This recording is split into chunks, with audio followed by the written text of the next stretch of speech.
if you don't, then you will find an excuse.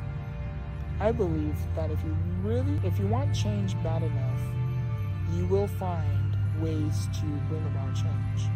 Now, creating change is not the easiest thing. It is going to be one of the hardest things you are going to do. Why? Because if you are getting out of your comfort zone.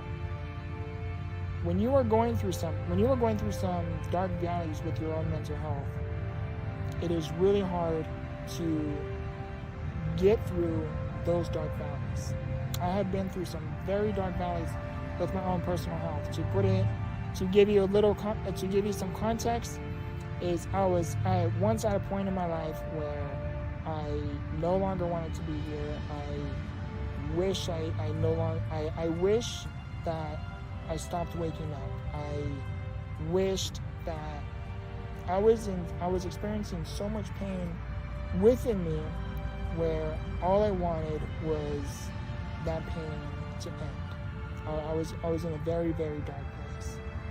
And I learned from personal experience, I was going through some very dark valleys in the year 2020. And then throughout the years and throughout time within the process, it still has been a journey and a process within itself.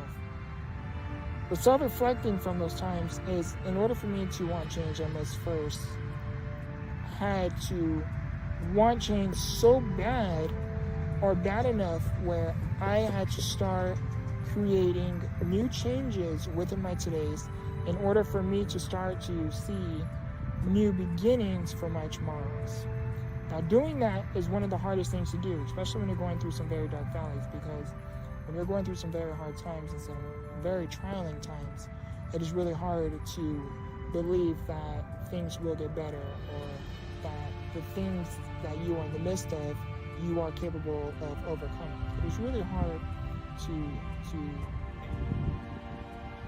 stay positive and hold on to that hold on to that faith to help you get through what it is you're in the midst of.